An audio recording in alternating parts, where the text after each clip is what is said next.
Morning bulletin. Formula ఈ కేసులో సోమవారం ఏసీబీ విచారణకు కేటీఆర్. నల్ల సంచిలో దొరికిన డబ్బుల వ్యవహారంపై సీఎంకు పరోక్ష విమర్శ. ప్రభుత్వం నడపలేక ప్రజల దృష్టి మరల్చేందుకే ఆరోపణ అని ఆగ్రహం. ఫార్ములా ఈ నిధులు బ్యాంక్ ఖాతాలోనే ఉన్నాయని కేటీఆర్ వెల్లడి. మృత్యుంజయుడు రమేష్ ను ప్రత్యేకంగా కలిసిన మోదీ. అహ్మదాబాద్ విమాన ప్రమాద స్థలాన్ని పరిశీలించిన మోదీ. పీఎం వెంట గుజరాత్ సీఎం భూపేంద్ర, కేంద్ర విమానయాన శాఖ మంత్రి రామ్మోహన్ నాయుడు. ఆసుపత్రిలో చికిత్స పొందుతున్న రమేష్ ను పరామర్శించిన ప్రధాని. ఫార్ములా ఈ కేసులో సోమవారం ఏసీబీ విచారణకు కేటీఆర్. నల్ల సంచిలో దొరికిన డబ్బుల వ్యవహారంపై సీఎంకు పరోక్ష విమర్శ. ప్రభుత్వం నడపలేక ప్రజల దృష్టి మరల్చేందుకే ఆరోపణ అని ఆగ్రహం. ఫార్ములా ఈ నిధులు బ్యాంక్ ఖాతాలోనే ఉన్నాయని కేటీఆర్ వెల్లడి. వివరాల్లోకి వెళ్తే, తెలంగాణ ముఖ్యమంత్రి రేవంత్ రెడ్డి తీసుకున్న సమానత్వ నిష్పత్తికి మాదిగ నేతలు హర్షం వ్యక్తం చేశారు. మాదిగ సామాజిక వర్గానికి చెందిన నాయకులను మంత్రివర్గంలో చేర్చినందుకు మంత్రి, ఎమ్మెల్యేలు సీఎంకు ధన్యవాదాలు తెలిపారు. ఇది వారి అన్యాయాన్ని తొలగించే దిశగా తీసుకున్న చారిత్రక నిర్ణయంగా అభివర్ణించారు. పాలక వ్యవస్థలో అన్ని వర్గాలకు ప్రాతినిధ్యం ఉండాలని ప్రజల ఆకాంక్షను ఈ నిర్ణయం నెరవేర్చిందని వ్యాఖ్యానించారు. మాదిగా మైనార్టీకి న్యాయం చేయాలనే సీఎం సంకల్పానికి ఈ చర్య నిదర్శనమని చెప్పారు. రేవంత్ తీసుకున్న ఈ అడుగు అన్ని వర్గాల్లో విశ్వాసాన్ని కలిగిస్తుందని, రాష్ట్ర ప్రజలు దీన్ని స్వాగతిస్తున్నారని స్పష్టం చేశారు. భవిష్యత్తులో మరిన్ని అట్టడుగు వర్గాల సమస్యలపై సీఎం చర్యలు తీసుకుంటారని ఆశించారు.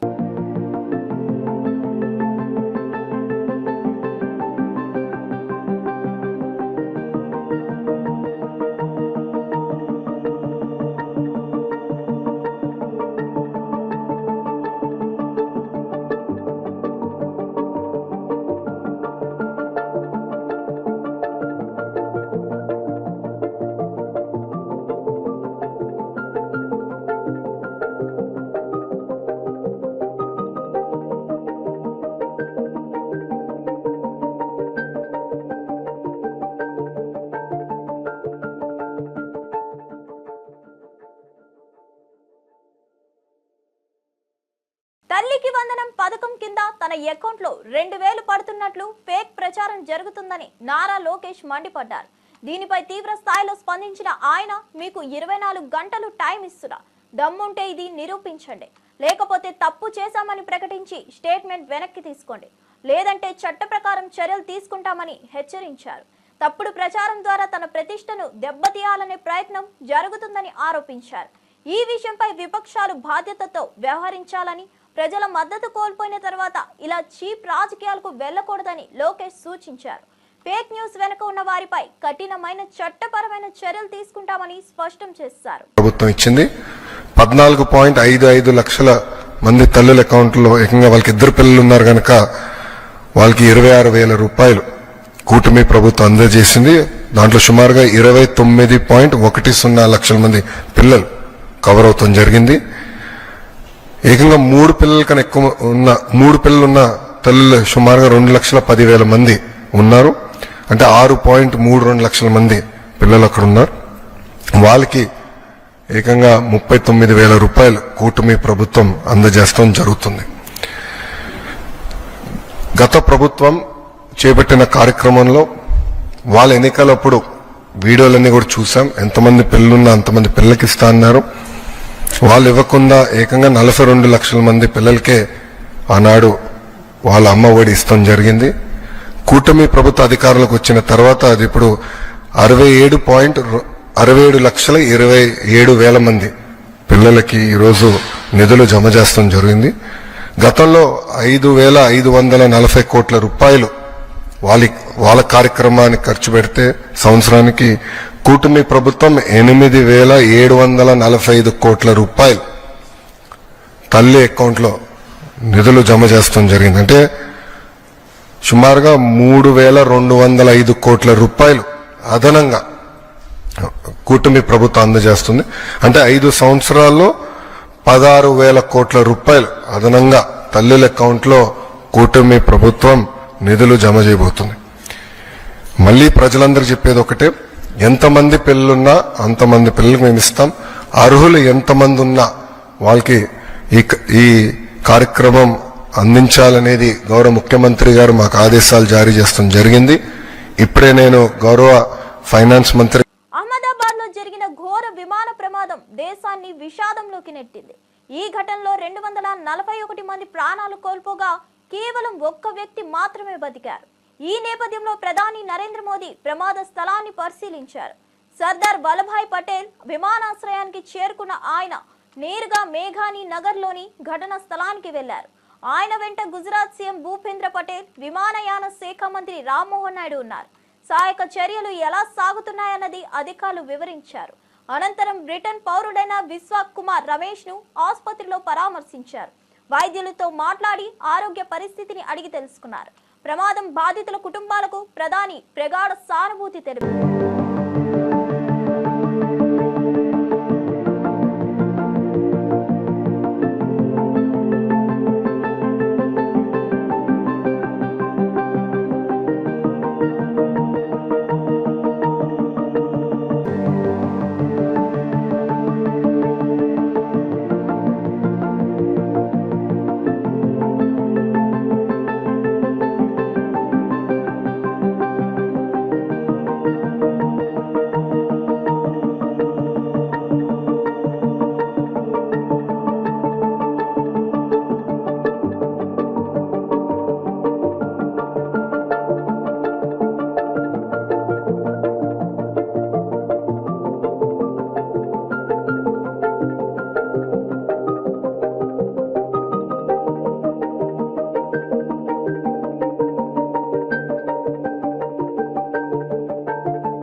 ఈ కేసులో ఏసీబీ నుంచి నోటీసులు అందాయని బీఆర్ఎస్ వర్కింగ్ ప్రెసిడెంట్ కేటీఆర్ వెల్లడించారు.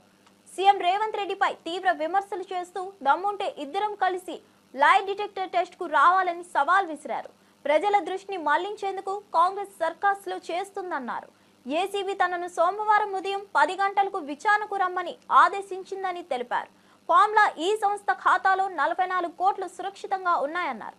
తాను చట్టాన్ని గౌరవించే పౌరుడిగా విచారణకు హాజరవుతానని పేర్కొన్నారు. రేవంత్ రెడ్డి అసత్య ప్రచారాలు చేసి ప్రజలను మభ్యపెట్టే ప్రయత్నం చేస్తున్నారని ఆరోపించారు. విచారణకు తాను పూర్తిగా సహకరిస్తానని స్పష్టం చేశారు.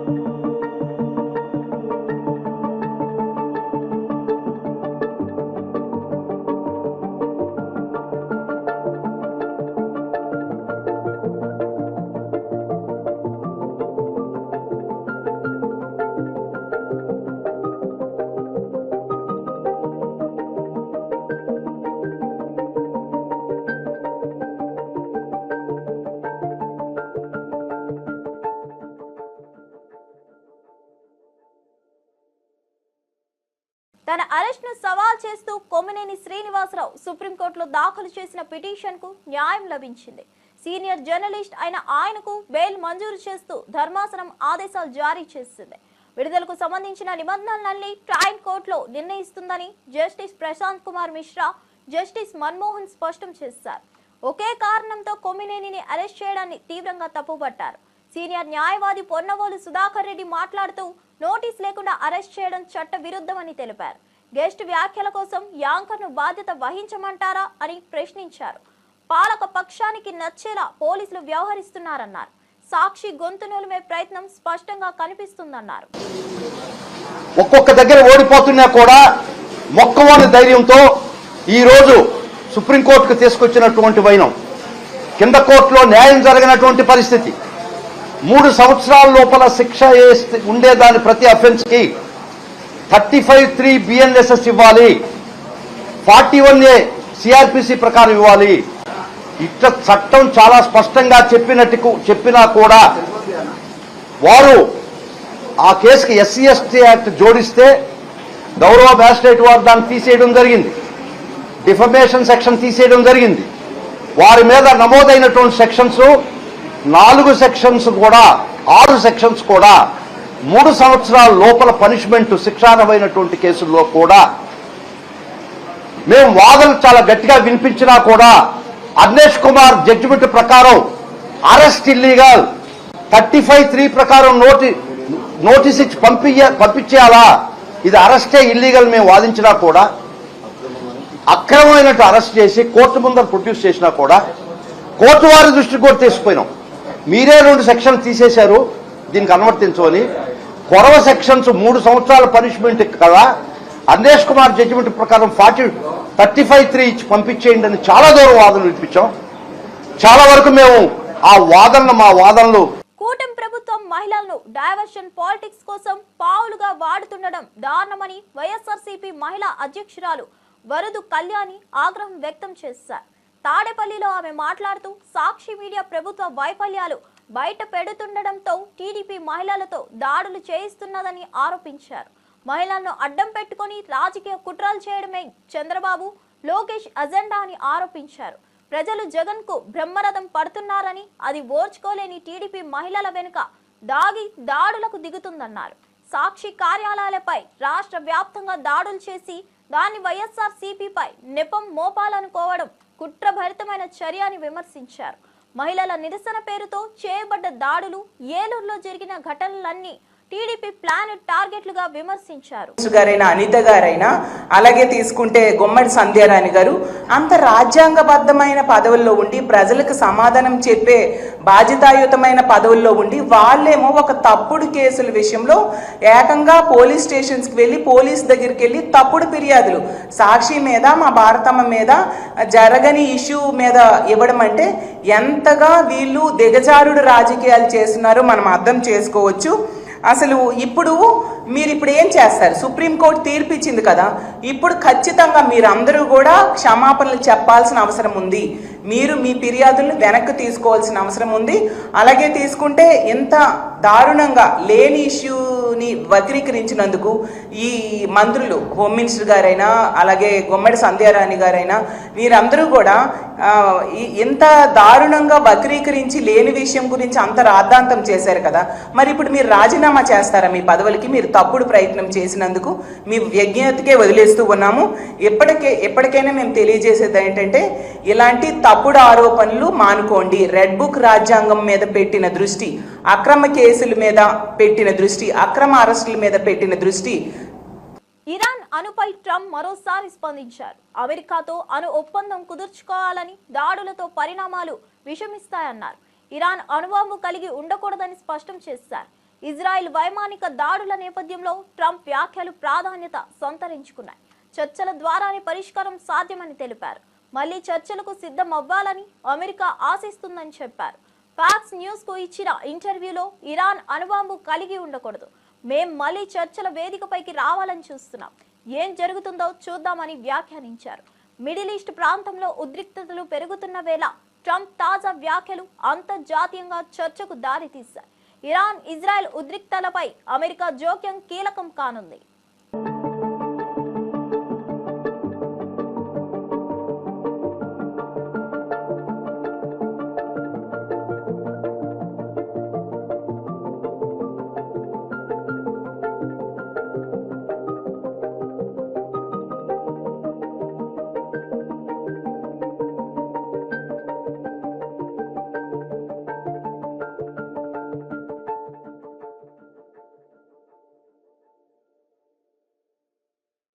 కాళేశ్వరం ప్రాజెక్టుపై టీపీసీపీ ప్రధాన కార్యదర్శి గజ్జల కాంతం తీవ్ర వ్యాఖ్యలు చేశారు.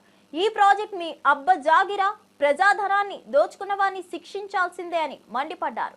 గత ప్రభుత్వం నిర్లక్ష్యం, అవినీతితో కాళేశ్వరం మూలం తప్పిందని అన్నారు. నీటి ప్రాజెక్టుల పేరుతో వేల కోట్ల రూపాయలను దారుణంగా దోచుకున్నారని ఆరోపించారు. ఈ విషయంలో సీఎం రేవంత్ రెడ్డి ప్రభుత్వం తగిన చర్యలు తీసుకోవాలని డిమాండ్ చేశారు. ప్రజల నష్టాన్ని లెక్క చేసి బాధ్యులపై చట్టపరమైన చర్యలు తీసుకోవాలని కోరారు. కాళేశ్వరం నిర్వీర్యం కావడంలో పాలకుల హస్తం ఉందని తీవ్ర విమర్శలు గుప్పించారు. రాష్ట్ర ప్రజల నిధులను దుర్వినియోగం చేసిన వారెవరో వెనుకాడకుండా వెల్లడించాలని చెప్పారు. ఈరోజు వాస్తవాలు చెప్తే కేటీఆర్కు కేసీఆర్ కుటుంబానికి చాలా బాధ అనిపిస్తుంది. మరి కాళేశ్వరం ప్రాజెక్టు అనేది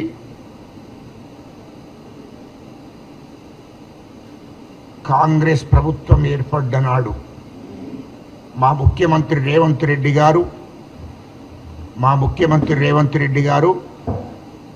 మరి ప్రమాణ స్వీకారం చేసిన రోజే చెప్పాడు, కాళేశ్వరం ప్రాజెక్టులో అవకతవకలు జరిగినాయి, దాని మీద ఖచ్చితంగా విచారణ చేపిస్తారని తెలంగాణ రాష్ట్ర ప్రజలకు మాట ఇవ్వడం జరిగింది. మా ముఖ్యమంత్రి రేవంత్ రెడ్డి గారు పిసిసి అధ్యక్షులు ఉన్నప్పుడే కాళేశ్వరం ప్రాజెక్టు అవినీతి జరిగింది, ఖచ్చితంగా దాని మీద విచారణ ఇస్తారని ఆ రోజు పిసిసి అధ్యక్షులుగా ఉన్నప్పుడే మా రేవంత్ రెడ్డి గారు ప్రజలకు మాటిచ్చాడు.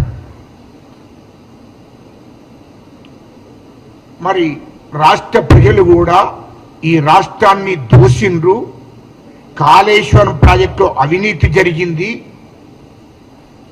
పేర్ని నాని అవినీతి పాపం పండిందని మంత్రి కొల్లు రవీంద్ర మండిపడ్డారు. బందరు అభివృద్ధిని అధోగతికి నెట్టిన నానిని వదిలిపెట్టబోమని హెచ్చరించారు. టిట్కో ఇల్లు, సిఆర్జెడ్ భూములు కేటాయింపులపై స్పష్టత ఇవ్వాలన్నారు. మెడికల్ కాలేజీ భూముల కొనుగోలులో 8 కోట్ల అవకతవకలు జరిగాయని ఆరోపించారు. సానుభూతి రాజకీయాలకు నానికి కాలం చెల్లిందని విమర్శించారు. దమ్ముంటే విచారణకు సిద్ధంగా ఉండాలి అంటూ సవాల్ విసిరారు. వైసీపీ పాలనలో నాని బ్రోకర్గా మారారని విమర్శిస్తూ త్వరలో నిజాలన్నీ వెలుగులోకి వస్తాయని వ్యాఖ్యానించారు. నిజంగా చాలా దురదృష్టకరం. నిన్న ఆయన మాట్లాడిన మాటల్లో ఒక్కటి కూడా వాస్తవం లేకుండా అవాస్తవాలు మాట్లాడుతూ చేసింది తప్పు, ఆ తప్పుని కప్పిపుచ్చుకోవడానికి బురద జల్లే కార్యక్రమాలు. ఆ రోజు అందరికీ తెలుసు, ఎలక్షన్లో నీ కొడుకుని గెలిపించుకోవాలని, నీ కొడుకుని అందరం ఎక్కించుకోవాలని నువ్వు పడరాని పాటలు పడి చేయరాని తప్పులు చేసి ఇళ్ల పట్టాలని, దొంగ పట్టాలని సృష్టించి తహసీల్దార్ కార్యాలయంలో ఆ పట్టాలు అర్ధరాత్రి కూడా రాయిస్తా ఉంటే మేము వెళ్ళి ఆ రోజున అక్కడ పట్టుకున్నది వాస్తవం కాదా? ఆ రోజున్నటువంటి జేసీ గారు వచ్చింది వాస్తవం కాదా? ఈ రోజున్న జేసీ గారు ఆ జేసీ గారే. ఆ రోజున మేము ఆఫీస్ ముందు పడుకున్నాం, ఆ పట్టాలు కట్టలు పట్టుకుని మీ అన్యాయం పారిపోయినటువంటి పరిస్థితి ఉంటే వాళ్ళని పట్టుకొచ్చాం. కొమ్మినేని అరెస్ట్ పై సుప్రీంకోర్టు బెయిల్ ఇచ్చిన తీర్పు చంద్రబాబుకు చెంపపెట్టు అని జగన్ ట్వీట్ చేశారు. సత్యమేవ జయతే అంటూ స్పందించిన జగన్ కొమ్మినేనిపై అపాదించిన అభియోగాలు కృత్రిమమని విమర్శించారు. ప్రజల దృష్టి మరల్చేందుకు చంద్రబాబు కుట్రలు చేస్తున్నారని ఆరోపించారు. కొమ్మినేనికి సంబంధం లేని వ్యాఖ్యల నెపం వేయడం అప్రజాస్వామికమని మండిపడ్డారు. న్యాయస్థానం బాబు నిరంకుశత్వానికి గట్టిగా బుద్ధి చెప్పిందంటూ న్యాయ విజయం సాధించామని పేర్కొన్నారు.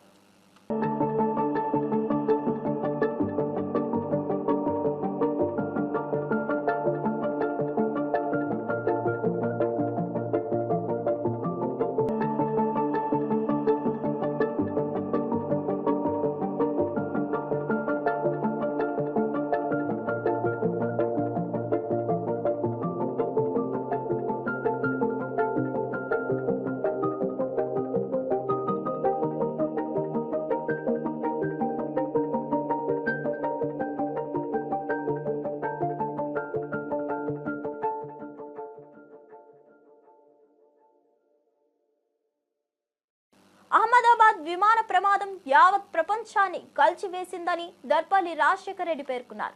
సాంకేతిక లోపం పేరుతో తప్పించుకునే ప్రయత్నం చేయవద్దని హెచ్చరించారు. 270 మంది మృతి చెందగా 40 మంది చిన్నారులున్నారన్నారు. కేంద్ర విమానయాన శాఖ మంత్రి రామ్మోహన్ నాయుడు, డీజీసీఏ చైర్మన్లు బాధ్యత వహించి రాజీనామా చేయాలని డిమాండ్ చేశారు. గతంలో జరిగిన ఘటనలలో మంత్రులు రాజీనామా చేసినట్లు ఉదాహరణలు చెప్పారు. విమాన యాత్రలో నిర్లక్ష్యం వల్లే ఈ ఘటన జరిగిందని విమర్శించారు. బీజేపీ నేతల ద్వంద్వ ప్రమాణాలపై ఆగ్రహం వ్యక్తం చేశారు. మాట్లాడలేకపోతున్నాం,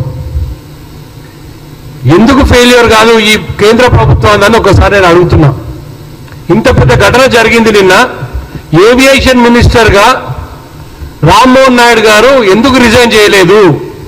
అదేవిధంగా ప్రధానమంత్రి మోడీ బాధ్యత తీసుకొని ఎవరైతే డీజీసీఏ చైర్మన్ ఉన్నారో ఆయన ఎందుకు రిజైన్ చేయలేదు?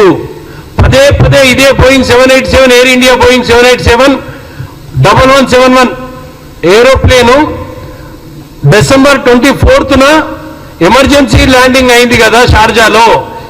దాని తర్వాత హైదరాబాద్ వచ్చిన ఢిల్లీ వచ్చిన ప్లేను ఢిల్లీ నుంచి అహ్మదాబాద్ వచ్చినప్పుడు దానిలో ఏసీ పనిచేయట్లేదు, స్విచ్లు పనిచేయట్లేదు, at the same time total mechanism పనిచేయనప్పుడు ఏవియేషన్ సిస్టమ్ డీజీసీఏ ఏం చేసింది? ఎందుకు అహ్మదాబాద్ నుంచి లండన్కి ఆ ప్లేన్ని ఫ్లై చేయడానికి అనుమతి ఇచ్చారో ఒకసారి ఆలోచన చేయాలి. ప్లేన్ని అహ్మదాబాద్ నుంచి లండన్ ఫ్లై చేయడానికి ఏవియేషన్ సంబంధించిన ఆఫీసర్లు ఎందుకు అనుమతించిండ్రు? సాంకేతిక లోపం ఉన్న ఫ్లైటు, ఇంత ఇబ్బంది పడ్డ ఫ్లైటు పైన ఫ్లై చేయడానికి అనుమతించిన ఆఫీసర్లు ఎవరు? ఇదే విషయాన్ని ఒకసారి మీరు గుర్తు పెట్టుకోవాలి. అప్పట్లో పొద్దున్న లేస్తే వీళ్ళు జవహర్లాల్ నెహ్రూతో పోటీ పడతారు, బీజేపీ ప్రభుత్వం కానీ ఎవరితోటనే కానీ. బీజేపీ ప్రభుత్వంలోని పెద్దలందరినీ ఒకటే విజ్ఞప్తి చేస్తున్నా, మీరు జవహర్లాల్ నెహ్రూతో పోటీ పడతారు కదా. 1996లో జవహర్లాల్ నెహ్రూ గారు ఉన్నప్పుడు లాల్ బహదూర్ శాస్త్రి గారు ఆ రోజు రైల్వే మినిస్టర్, ఒక ఘోరమైన యాక్సిడెంట్ మహబూబ్ నగర్లో జరిగినప్పుడు తక్షణమే ఆయన రిజైన్ చేసిండా లేదా?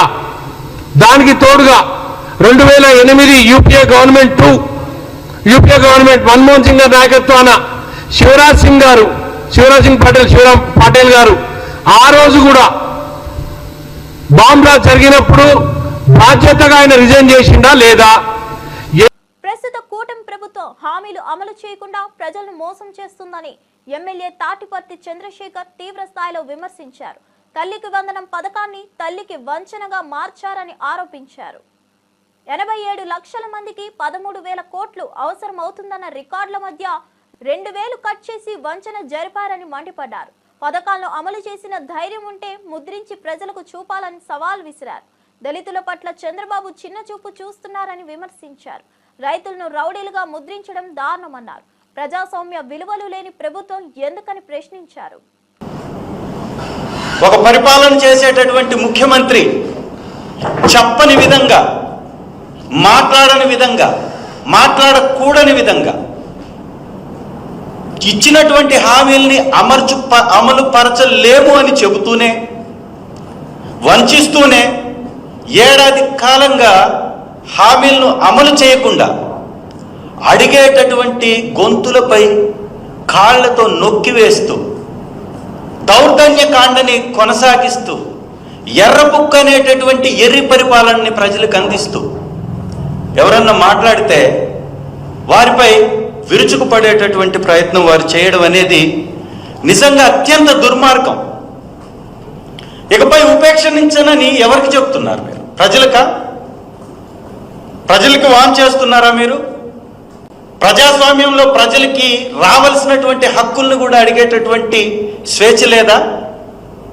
మీరు చెప్పినటువంటి హామీల్ని అడిగేటటువంటి స్వేచ్ఛ లేదా? ఒక్కసారి ఇది ప్రజలు కూడా తీవ్రంగా దీన్ని ఖండించాల్సినటువంటి అవసరం ఉంది. ఇవాళ ఈ 1 సంవత్సర కాలంలో వారు ఇస్తున్నటువంటి ఒక గొప్ప హామీగా చెప్పుకుంటూ తల్లికి వందనాన్ని ఇవాళ మొదలు పెట్టారు. బాపట్ల జిల్లాకు చెందిన చీరాల కుప్పడం చీరలకు జాతీయ స్థాయిలో గుర్తింపు లభించింది. ఒకే జిల్లా ఒకే ఉత్పత్తి 2024 కింద ఎంపికైన ఈ చీరలు అరుదైన అవార్డును గెలుచుకున్నాయి. ఈ నెల 18న న్యూఢిల్లీలో జరగనున్న కేంద్ర ప్రభుత్వ కార్యాలయంలో బాపట్ల కలెక్టర్ వెంకటమురళి ఈ అవార్డును స్వీకరించనున్నారు.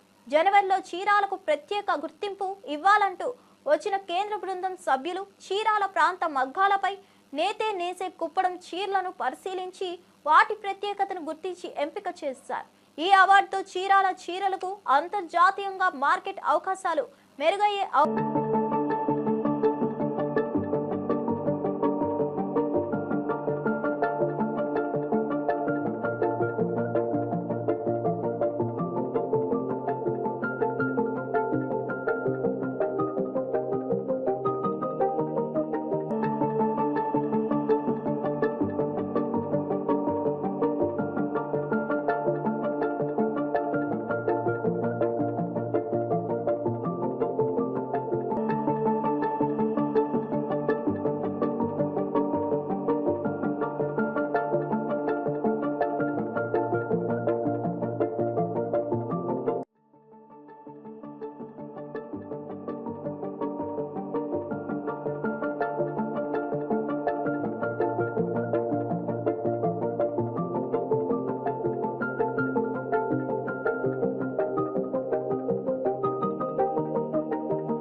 8 వసంతాలు సినిమా తనలో ఉన్న అసంతృప్తిని తొలగించిందని నటి అనంతిగా చెప్పారు. ఎన్నో మంచి చిత్రాల్లో నటించిన తనకు ఓ లోపలి వెలితి ఉండేదని, అయితే ఈ సినిమా ఆ లోటు తీర్చిందని తెలిపారు. అనంతిక ప్రధాన పాత్రలో తెరకెక్కిన ఈ చిత్రం త్వరలో ప్రేక్షకుల ముందుకు రానుంది. ఈ సందర్భంగా దర్శకుడు ఫణీంద్ర, నటి అనంతికను ప్రముఖ యాంకర్ సుమ ఇంటర్వ్యూలో ప్రశ్నించారు. సినిమాకి సంబంధించిన అనేక ఆసక్తికర విషయాలు వారిద్దరూ షేర్ చేశారు. ఈ సినిమా ద్వారా తన కెరీర్ కు కొత్త మలుపు తిప్పుకుంటుందని అనంతిక ఆశాభావం వ్యక్తం చేశారు. ఈ సినిమా తర్వాత ఇదేమైనా సింక్ సౌండ్ లో షూట్ చేశారా మీరు, లేకపోతే డబ్బింగ్? లేదు, డబ్బింగ్ చేశారు. Okay, so are you dubbing for yourself? No, permission ఇవ్వలేదు ఇంకా డైరెక్టర్ గారు. చూస్తుందన్నమాట ఇస్తారో అని. లేదు, ట్రై చేసాము, బట్ కలెక్టివ్ డెసిషన్ వద్దనుకున్నాం. ఎందుకంటే అంత పర్ఫెక్ట్ గా ప్రతి పదాన్ని పలకగలిగేంత టైం లేదు. Expression is extremely good, but dialogue support చేయాలి కదా, so we had to opt for dubbing artist. Okay, so already మీరు బ్లాక్ బెల్ట్ అన్నారు ఇన్ కరాటే, సో దాని తర్వాత దీనికోసం ఎలాంటి ప్రిపరేషన్స్ జరిగాయి? ఇక్కడ కొంచెం వెంగ్చున్ అనే ఫామ్ కూడా వి ఆర్ యూజింగ్. ఏంటది? వెంగ్చున్. వెంగ్చున్. వెంగ్చున్. వెంగ్చున్ కరెక్టా? Yeah, Wing Chun. వెంగ్చున్. సో ఆ ఫామ్ కూడా యూజ్ చేస్తున్నాం. So for that I have been training for 3-4 months. Okay, అంటే సినిమా షూటింగ్ స్టార్ట్ అవ్వక 3-4 months ముందు నుంచి మీరు దీనికోసం ట్రైన్ అయ్యారు. అంటే ఆమెకి వచ్చిన కరాటే సరిపోదు ఈ ఫామ్ కి. ఇందులో ఎక్కువ ఆర్మ్స్ తోనే మూమెంట్స్ ఉంటాయి ఫైట్ చేసేటప్పుడు కానీ.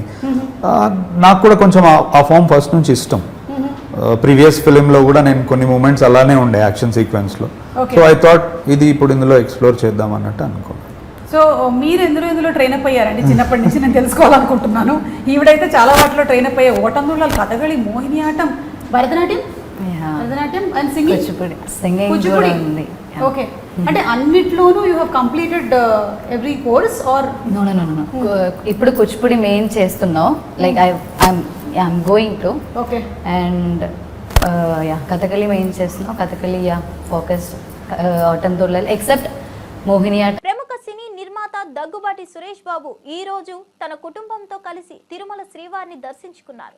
వేకువజామున విఐపి బ్రేక్ దర్శన సమయంలో ఆలయాన్ని చేరుకున్న ఆయనకు టీటీడీ అధికారులు స్వాగతం పలికారు. దర్శన అనంతరం రంగనాయకుల మండపంలో వేదాశీర్వచనంతో పాటు తీర్థ ప్రసాదాలు అందించారు. ఆలయం బయటకు వస్తుండగా భక్తులు సెల్ఫీలు తీసుకునేందుకు పోటీ పడ్డారు. ఈ సందర్భంగా సురేష్ బాబు మాట్లాడుతూ అలిపిరి నుంచి కాలినడకన స్వామివారి దర్శనానికి వచ్చినట్లు తెలిపారు.